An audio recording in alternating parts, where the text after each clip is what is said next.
Hello everyone and welcome to this webinar. This is one of the many webinars we do where we discuss local or even global issues around some of the big issues that we face in the 21st century. And we're looking at a local issue now, but it has national repercussions because what's happening here in the London Borough of Enfield happens in many other places, and that's how we tackle waste. You know, we can tackle waste by recycling, exporting it to a third country, which we don't want to do, or we can use incinerators.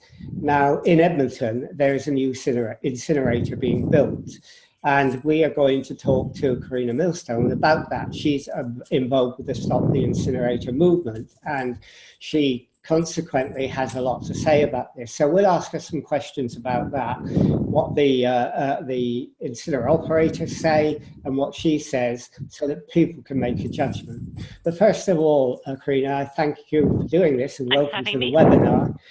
Perhaps you can first tell us a little bit about yourself and why you're involved in the Stop the Incinerator movement. Yeah, so I moved to South Chingford about 2.5 years ago, drawn to a place with good air quality. That's where I wanted for my family. So you can imagine my horror when I looked out of the window and I noticed a chimney stack. I later found out it was an incinerator, but that was about to be decommissioned, and I thought, fantastic, that makes a lot of sense. And then to my horror, I found out it was about to get rebuilt. So my first interest in this was, concerns around air pollution and what this meant for my family.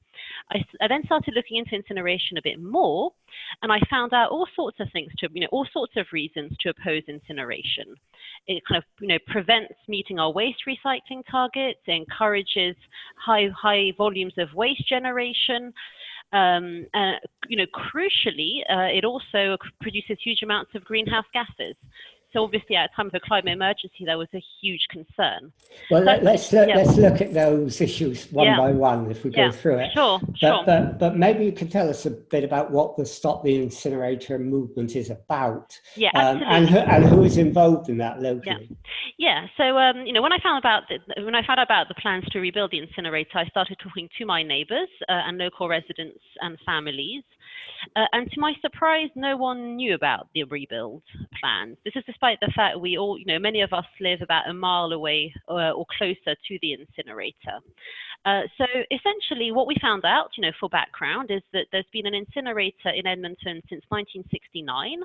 Very, very long time ago, over 50 years ago, that's been burning waste in North London, from the North London boroughs, continuously. There's been a giant furnace, pretty much. It's not a sophisticated technology, burning waste, but also crucially burning recyclables, preventable, compostable waste, so not waste as such, for the last 50 years. And no one knew about the rebuild, essentially. So that really shocked me at a time where we know we need to really rethink, our high levels of consumption and address climate change. I was shocked that the North London Waste Authority were pushing through these plans with very little local knowledge, and indeed no knowledge across the 7 North London boroughs. And so we are a group of residents, mainly young families from directly affected areas, but also North London more broadly. And we are calling on the North London Waste Authority to immediately pause and review their plans to rebuild the Edmonton Incinerator in light of the changed context, the new evidence we know about air pollution, what we know now about climate change, what we know now about waste prevention and recycling, and of course in light of ballooning costs. And really, before we commit public money to this new incinerator that will lock North London into, for the next 50 years, we need to be sure that this is the good, right way to proceed. Okay. Yeah. Okay. And just So I mean, let's take them issue by issue. Sure. So I mean, one of the issues is the cost of it, and you mentioned that, and that's really important. I mean, first of all, you represent a group that's a local group. To what extent do you think that group represents the community? Well, I'll say this is quite hard to know, in part because no one knows about this. So we're talking here about a bit of infrastructure that is degrading local air quality, and will do so for 50 years. The consultation process was minimal, happened in 2014, only 28,000 households were consulted, 4 events were held back in 2014. Now, I'm sure you'll agree that things have evolved considerably since then. You know, concerns around air quality are huge, around climate change. So are people opposed to it? Well, most local residents do not know about the issue. And when they find out, they are shocked. And of course, they do oppose it. So the extent to which we're representative of the community is, it's hard to tell, but that's because, in large part, because, you know, no one had a chance to object to the project because you say about that it. They didn't know, but the North London Waste Authority argue that there was extensive consultation and engagement with local communities. Yeah. Why do you disagree with them on that? I mean, are they lying when they say that? Are they lying? I mean, the reality is, you know, so 28,000 leaflets were delivered to 28,000 households, and 4 events were held in 2014. Now, let's face it, that's really not extensive consultation. The reality, if you think of all the North London households where you know, to whom whose rubbish is sent there, and crucially, you know, I have been unable to get the North London Waste Authority to confirm to me that the consultation process was as extensive as it would have been had there not been an existing incinerator on site. Now, imagine a world that you know, an Enfield as it is today, and the only way Enfield today is different in your imagination here is that it does not have the Edmonton Incinerator. Can you imagine the uproar if right now the idea was to build an incinerator in Edmonton? So the reality is, you know, this site was chosen because there's an incinerator on site, because, you know, there's a big environmental justice issue here. Communities in Edmonton and in South Chingford are not particularly organised. And as a result of that, it seemed like, you know, an expedient issue to rebuild it there. I asked my MP, Ian Duncan-Smith, whether in his view, the consultation process was as extensive as it would have been had there not been an existing incinerator. And, you know, in his view, it's very likely that it was not as extensive. And for me, this is really crucial in terms of public participation, because I feel that and you know, other members of my community are being held hostage to a decision that was taken in the 60s. Essentially, in the 60s, a very long time ago, you know, before many of us were born, and a decision taken in the 60s will degrade air quality in North London until 2075. This is not okay. Now, regardless of whether the process was sufficiently extensive in 2014, I think we can all recognize that public opinion has changed significantly since then. You know, we're all worried about air pollution. We're all worried about climate change. We're all worried about plastics. The question to the North London Waste Authority today is, are they sure that people know about this project and are consenting to it? And if they can't answer yes to that question, they need to go back to the drawing board. Okay. I mean, so your view is that they went for the incinerator because there was no one there, and they felt that because there was an old one there, people would accept that a new one was better and therefore a good thing. But absolutely. So absolutely. So, you know, the way it's often pitched is it's going to be better than the existing incinerator. Well, that's, you know, if there are any concerns about the current incinerator, especially with regards to public health, it needs to be shut down immediately. But, you know, we're not talking about the current incinerator or a new incinerator. What we want to see are all options on the table, you know, which could be a no incinerator option as well, and other ways to deal with our waste and prevent waste from occurring in the first place. Okay. You want consultation, you want people to know about the whole process. One of the problems I gather is that neither the Environment Agency or the incinerator operator has adequately opened up the monitoring and reporting process for public scrutiny. Is that true? I mean, is it very difficult to be able to scrutinise? Will you be able to check what the emissions are? Well, this is a very good point. I mean, obviously, you know, in terms of kind of risk to public health and air quality, the answer is always, oh, well, this is carefully regulated by the Environment Agency. In truth, we know that's not the case. Essentially, the Environment Agency's budget has been shrunk considerably over the last decades, and right now it does not have the capacity to enforce, you know, minor breaches of, you know, in terms of pollutant limits. So London Energy, who operate the current incinerator, have to report under the Industrial Emissions Directive on when they do breach safety limits. And we know that this happens routinely. In August 2018, for example, I haven't seen the 2019 report, we know that NOx pollution was breached throughout the whole month.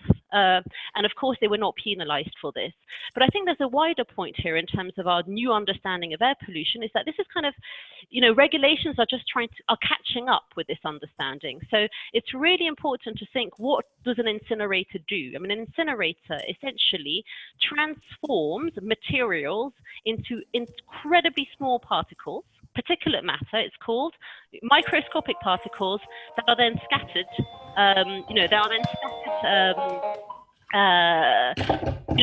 Scattered according to the wind direction. Now, it's really crucial to know that this particulate matter, we now know, affects all organs in the body.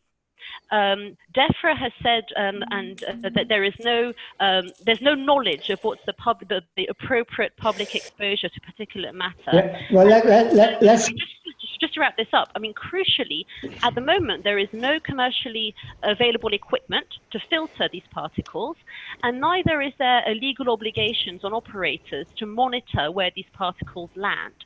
So essentially, there's been no kind of health impact assessment carried out on the cumulative risks of ongoing exposure to the particulate matter of affected communities. Okay, but when you talk about exposure to particles, I mean, there are emissions of different kinds, and there's CO2, for example. But I think what you're talking about, and just to explain that, and maybe you can sort of expand on that, is that modern incinerators like the one planned in Edmonton actually have significant levels of dioxins and ultrafine particles.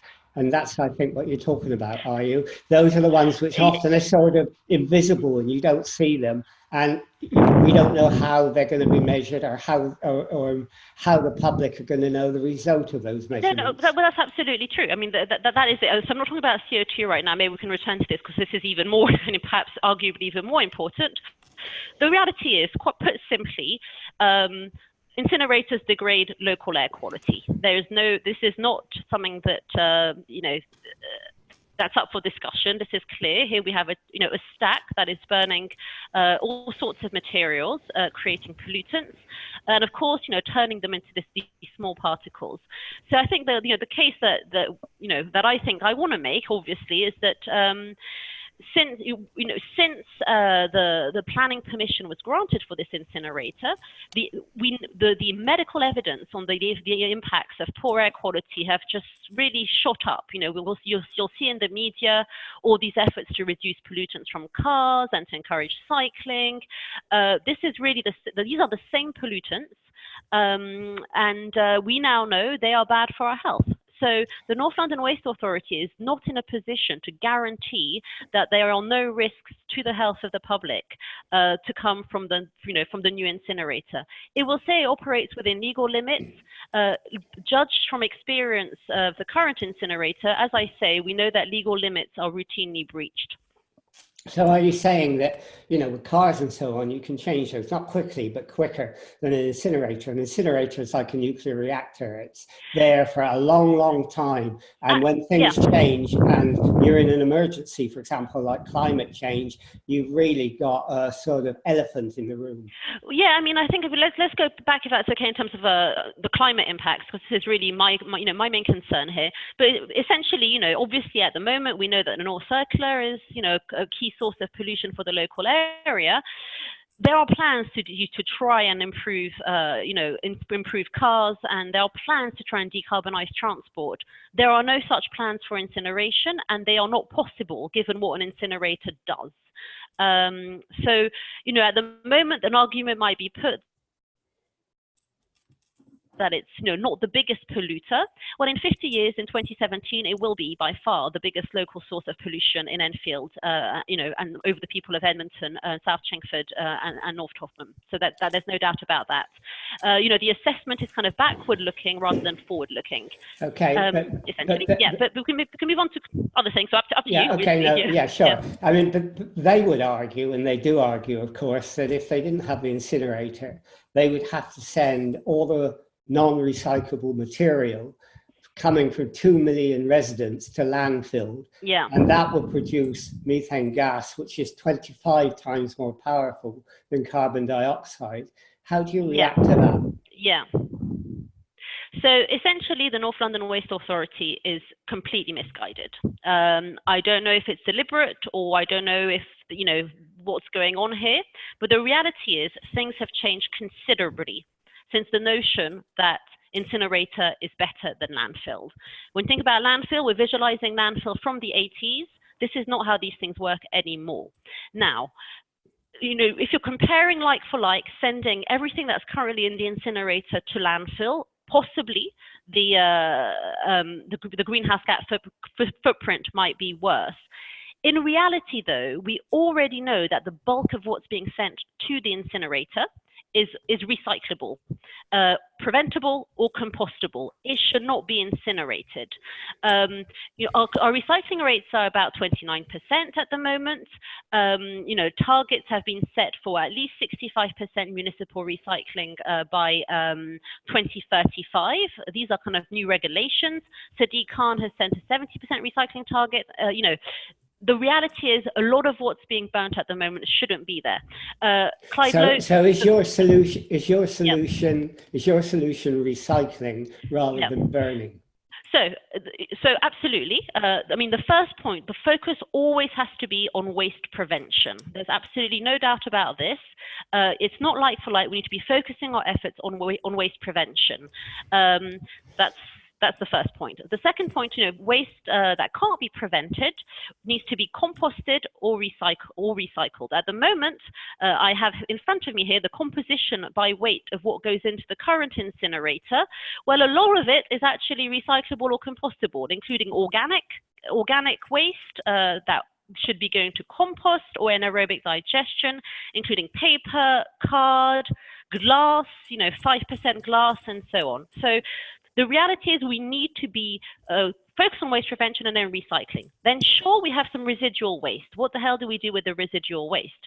The argument, that the North London Waste Authority puts forward is that, that's what the incinerator's doing. It's burning residual waste. Well, that is just a lie, since I have in front of me the composition of what goes in there, provided to me by Clyde Lokes, the chair of the North London Waste Authority. So we know it's not actually burning residual waste, it's burning resources. This is quite different.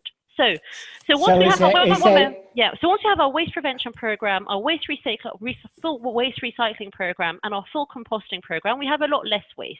What the hell do we do with that? Well, the answer is the policy consensus that this is better incinerated than landfill no longer holds true. The Waste Minister, the Scottish Government, DEFRA, the consensus now is if your priority is to immediately reduce greenhouse gas emissions, residual waste, you're better doing MBT, mechanical biological treatment, further separation, and then stabilizing any remaining wet waste, and then landfill. This is actually preferable from an emissions perspective. But what would you do with the non-residual waste at all, the ones that you can't recycle? As I just said, MBT, so you stabilize it and then possibly landfill it or use it in existing incineration capacity. The reality is, if we were meeting our legally mandated recycling targets, and this is without thinking about waste prevention, there is already enough incineration capacity in the UK and in London to meet those needs, if that is deemed to be preferable to landfill.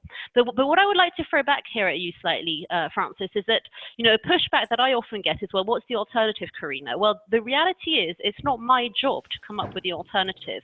The reality is, this is the job of the North London Waste Authority. The North London Waste Authority, before parting with public money, which we should come back to, it is incumbent on them to really make sure that this incinerator is the strongest environmental, social, business case for it. And they have not conducted a comprehensive assessment of alternatives. They have not done this.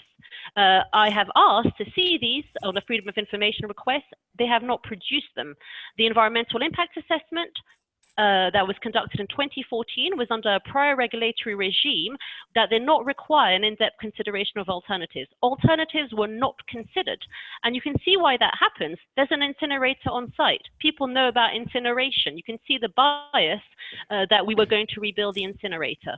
So we are asking for the North London Waste Authority now to pause the project and do some independent reviews, highlighting what are the alternatives, what are their costs, what are their environmental benefits and disbenefits, what are their public health benefits and disbenefits. This is not this, before they spend our money from our council taxes, it's imperative the North London Waste Authority do this.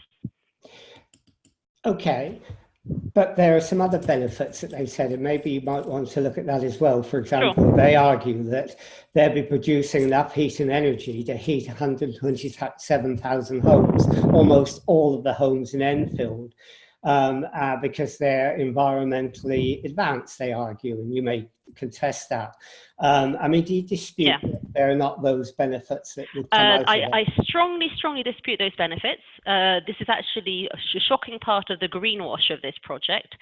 It's really worth remembering that burning waste produces greenhouse gases. Now, remember, I've also just said we're not actually burning waste, we're burning resources mainly. So energy from waste sounds a lot more attractive than energy from resources, because we do not produce stuff. We are not producing plastic bags. We are not producing tins, trays for food and all the things that go into the incinerator to produce energy, right? So the embedded energy of these products can never be recovered. So there is no climate change case for incineration, because for every ton of waste that you burn, you produce about a ton of greenhouse gases.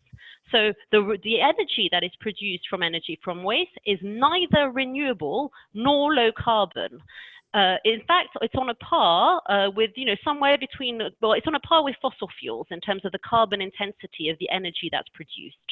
Now, when we were displacing coal in the grid, when, back in the 60s, with our flares and, whatever was happening in the 60s, when we were displacing coal, sure, maybe this was preferable as an energy source to be generated. What we now know is that we need to fully decarbonize the energy grid as soon as possible, definitely by 2050, ideally much earlier, right? The priority right now is the decarbonization of the energy grid. Well, very soon, this incinerator, which will be more, will be one of the more polluting energy sources feeding into the grid. So the assessments that have been made are not forward-looking. I have asked for the North London Waste Authority to provide us with a year-on-year waste tonnage projection, the energy generated prediction, the carbon intensity prediction of the energy generated, and the planned median energy of the planned median emissions intensity of the grid. They have been unable to provide that data because it's analysis they haven't done and that they don't want to do, because they will see that this kind of energy case falls apart immediately. Okay, let me and just in terms of heating homes in Enfield, I'm naturally very keen to have homes heated in Enfield. Let's build a renewable energy infrastructure to do this. We do not need to build an incinerator to heat homes in Enfield. Okay, fine. I mean, I know that you say that that there are carbon dioxide emissions because of the incinerator. They argue that there'll be saving on emissions, that the savings will be the equivalent of taking over 110,000 cars off the road. But I gather that your campaign says it'll be the equivalent of putting 700,000 cars on the road. Now, how do you come to your figures? How do both of you come to this? No. So basically, the North London Waste Authority. So maybe let's take just a step back as to why we should take all the North London Waste Authority's climate change commitments and pronouncements with a gigantic handful of salt. I mean, this is really important. First thing to say, the assessment for the planning application does not include a climate change assessment. There is no data on greenhouse gas emissions to be generated by the incinerator, about impacts of climate change, about changes in energy demand linked to climate change. Remember, this was all done in 2014, before the climate emergency declaration, before the net zero legal announcements. So we should take this with a gigantic pinch of salt. There were no climate change assessments, no climate change claims made for the incinerator until this summer, last summer, when obviously the climate emergency had been declared, and our campaign group was starting to ask difficult questions. When the North London Waste Authority commissioned a report by Ramboll to basically make the case that this still stood, that there was still a case for the incinerator despite the climate emergency. Now, note that Ramboll are an existing contractor to the incinerator, and also note that Lucy Padfield is a director of Ramboll and also chairs the Waltham Forest Climate Emergency Commission. This is really not going to be an independent study, let's face it. Now, obviously, okay, so, one moment, no. I know, because we don't have too much time left. Please, absolutely. But I'm saying, and it's just a final point as to why we should be so skeptical about this. Are 2 points. One, in a legal case against the government that I'm pushing forward to grant the planning permission. One of my arguments was climate change. The North London Waste Authority chose not to use a climate change argument in a legal setting, knowing that this argument would not stand up to legal scrutiny. Final point, Hackney Council was unable to tell us whether how they accounted for the emissions going into coming from the incinerator, as in both at local level, at the North London Waste Authority level. We're really seeing a lack of understanding of this issue. Now, how are our claims so different? Well, our claims are so different because to make a climate change case, you start to have to depend on counterfactuals. The counterfactuals that the North London Waste Authority commissioned their consultants with their commissions to do were basically comparing like for like of what's currently in the incinerator going to landfill now, and the worst kind of landfill without methane capture, which of course modern landfills have, without organic waste separation, which is now a new legally mandated requirement, and without any kind of forward-looking assessment. So I would encourage everyone to think very carefully about those claims, and they just do not stand true, essentially. Okay, so do you think they're actually picking figures out of the air? Do you? Absolutely, and to a certain extent, I think Ramboll are quite implicated in this because you can see the terms of reference that were set for this study are very limited, as asked by the North London Waste Authority, and of course, the study was always going to find that this was a good idea from a climate change perspective. It is not. There is simply not the case. And as I say, it's now a well-known fact that from a purely greenhouse gas environmental perspective, it's now far preferable to focus on prevention, better source separation, recycling, mechanical and biological treatment, stabilization, and landfill. This is the government has said this, the Scottish government has said this. This is now a well-known fact, but this is a very recent development. This policy consensus change has happened recently, and the North London Waste Authority have just not caught up with the facts yet. Okay, I mean, there are a lot more questions we could ask, but we've only got about 3 minutes left of this. So, I mean, obviously you've got a campaign going and you've got a good case that you can make. How are you getting your message out there? How are you reaching people? Right, I'm so glad you say this, because essentially this incinerator is happening. It's been given the green light by the government. The North London Waste Authority are refusing to go back to the drawing board. They're frustrated. They've been thinking about this for a while. There are some serious egos on the board that are refusing to budge. The only reason the only way for this incinerator to be paused and reviewed before we spend £1.2 billion of public money being paid for by the council taxes of the people of North London is really to put pressure on councillors from the North London Waste Authority councillors. You can find who your councillor is on the North London Waste Authority board website, board members, writing to them. And if you're a Labour Party activist, passing motions with your local Labour Party in North London, calling for a motion for this incinerator to be paused and reviewed. Again, just to note, it was going to cost £650 million. This was the line until November. In November, under pressure from us and from a journalist, the project had to be recosted.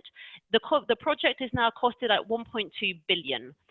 Are we happy with our council taxes going towards pollution, climate change, greenhouse gas emission generation, an enabling of consumerism for the next until 2075? Because if we're not happy with this, we need to really stand up for it right now. Get in touch with our councillors, get in touch with the Labour Party, local Labour parties, and demand that the project is paused and reviewed. A comprehensive assessment of alternatives is carried out. And would you say get in touch with your Liberal Democrats and your Greens and your Conservatives as well? I would say that for Barnet, it's more relevant going in touch with the Conservative Party. The reality is the North London Waste Authority is the board is composed of 2 councillors from each of the 7 North London boroughs. So it's currently Labour controlled.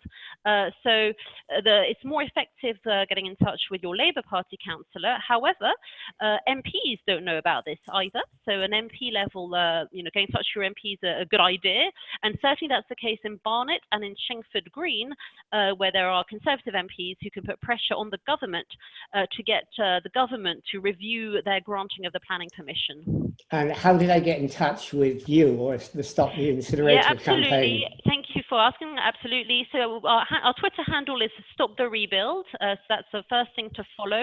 And if, dropping a line at notoxicsmoke@gmail.com notoxicsmoke@gmail.com, that would be great. And then our website is stop-edmonton-incinerator.org, where we have a kind of comprehensive presentation of our case there as well. And just a final thing, obviously, we're doing this as volunteers. The North London Waste Authority has given out a comms contract to the value of £750,000. So really, this is a bit of a David taking on Goliath moment. So, and just finally, and very briefly, what are the chances, do you think, of your success? I think, the longer we delay the project, the higher the chances. Every minute that goes by, this project makes less and less sense. I can see why an incinerator made sense in 1960s. Possibly when we started to think about the rebuild, 10 years ago, it might still have made sense. Possibly even when the community consultations were carried out, or in 2017. Knowing what we know now about the climate emergency, the need to get resource use under control, air quality, it needs to be stopped. So the longer we delay it, the stronger the case and the more the chances it will not go ahead. Okay. All right. Well, thank you very much for that. You're very welcome. I mean, that was a very extensive interview, and there are a lot more questions we could ask, but you have a great deal to say on it, I can see. And that was good that you did it. Anyhow, people know how to get in touch with you if they want to be involved, and they've got some advice from you about what to do. So thank you for doing this, and it's been a great interview. So thank you so much, Francis. Thanks for the opportunity. Well, you're welcome, and we'll finish this interview now. Thank you.